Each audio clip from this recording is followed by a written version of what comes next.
Dajjal adalah seorang manusia pendusta dan penebar fitnah terbesar yang lahir dari keturunan Yahudi atau Yahuza. Dalam berbagai riwayat, Dajjal kelak akan dibunuh oleh Nabi Isa alaihi salam atas izin Allah Ta'ala di akhir zaman. Peristiwa ini menjadi salah satu tanda-tanda terjadinya hari kiamat. Dajjal bukan jin ataupun makhluk lain, tetapi ia manusia yang ditangguhkan ajalnya seperti halnya Nabi Isa alaihi salam. Dajjal lahir di negeri Samirah atau Samaria, negeri kecil di Palestina, warisan Nabi Sulaiman. Negeri Samirah ini berasal nama seorang dari Bani Israel, Musa Samiri, pembuat berhala sapi emas. Ia pengikut Nabi Musa alaihi salam yang kemudian sesat dan merupakan tokoh kafir yang disebut dalam Al-Quran. Dajjal lahir dari seorang ayah dan ibu keturunan Yahudi yang 31 tahun tidak dikaruniai anak. Ketika lahir, Dajjal menjadi anak yang paling menyengsarakan kedua orang tuanya. Sebagaimana digambarkan oleh Rasulullah Shallallahu Alaihi Wasallam, ayah dan ibu Dajjal itu melewati pernikahannya selama 30 tahun tanpa melahirkan satu anak pun. Kemudian, lahirlah dari mereka seorang anak laki-laki yang buta sebelah matanya.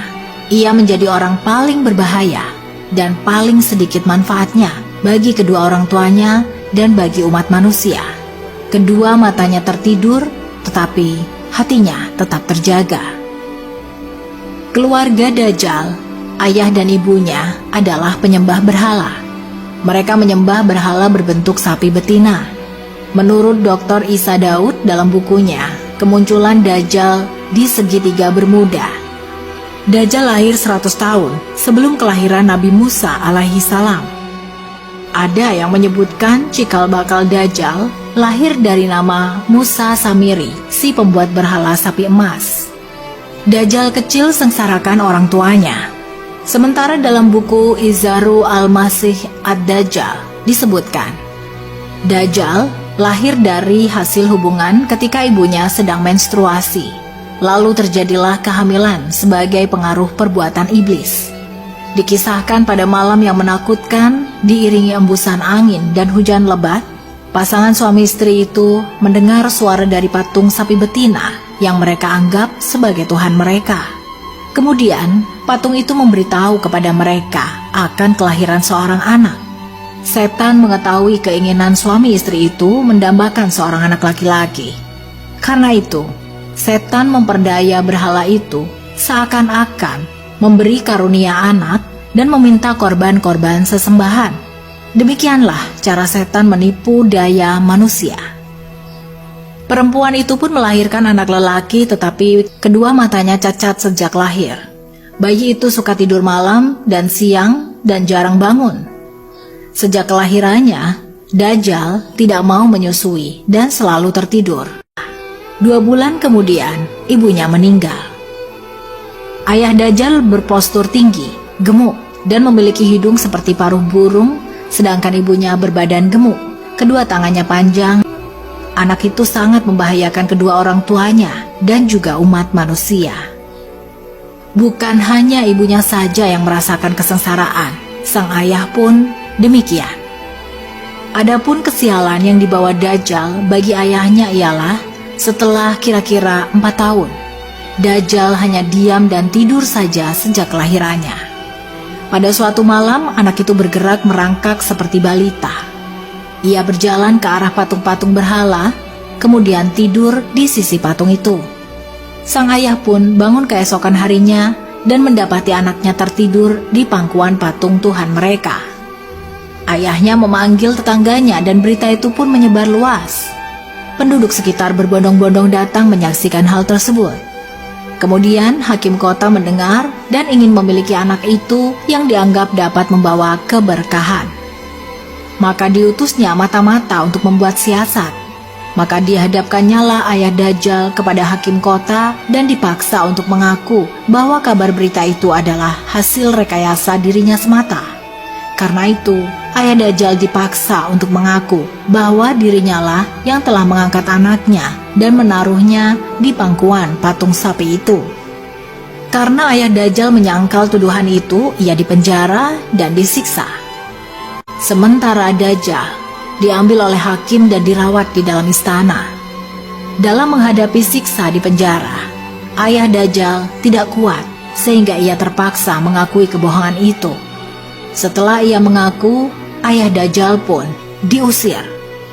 Maka tinggallah ia sebatang kara karena ulah anaknya itu. Dalam keterasingannya itu, ayah Dajjal meninggal dalam penderitaannya. Setelah berada di dalam istana selama kira-kira 1 tahun 1 bulan, negeri Samiri dilanda bencana dahsyat. Allah Ta'ala memusnahkan negeri itu karena perbuatan penduduknya menyembah berhala dan maksiat yang melampaui batas. Kemudian Allah memerintahkan Jibril menyelamatkan anak itu dan membawanya ke sebuah pulau terpencil yang terletak di tengah-tengah lautan luas yang disebut Laut Yaman. Pulau yang didiami Dajjal ini dikenal dengan nama Jazirah Al-Subban, Ar-Rohib, wa Ad-Dabah Al-Halba, yakni sebuah pulau yang terdapat ular mengerikan dan hewan berbulu tebal. Hewan melata yang berbulu lebat inilah yang menjaganya selama Dajjal mendiami pulau itu. Hewan ini disebut sebagai Al-Jassasa yang bisa berbicara layaknya manusia. Pulau itu berukuran kecil, bagaikan tumpukan bebatuan. Pulau itu terpisah dari gugusan pulau-pulau yang banyak jumlahnya. Dajjal sepanjang hari, sepanjang tahun, selalu tidur layaknya penghuni gua. Untuk diketahui, kisah Dajjal ini tidak ditemui dalam riwayat yang sahih. Adapun kebenarannya, kita masih membutuhkan referensi yang sahih selain yang diceritakan oleh buku-buku dan literatur. Jika memang kisah tersebut benar adanya, maka kita memohon kepada Allah Ta'ala agar diberi rahmat dan taufik sehingga bisa selamat dari fitnah Dajjal di akhir zaman nanti. Mengapa Allah menciptakan Dajjal? Ini penjelasannya. Mengapa Allah menciptakan Dajjal di akhir zaman? Semua yang diciptakan Allah di dunia ini, termasuk Dajjal, si pembohong besar, tentu ada hikmahnya. Tidak ada seorang nabi kecuali telah memberi peringatan umatnya tentang seorang manusia pembohong yang matanya buta sebelah. Selain buta sebelah, di antara kedua matanya tertulis kafaro, yang artinya kafir. Allah memberikan Dajjal kelebihan dan kekuatan untuk menguasai dunia.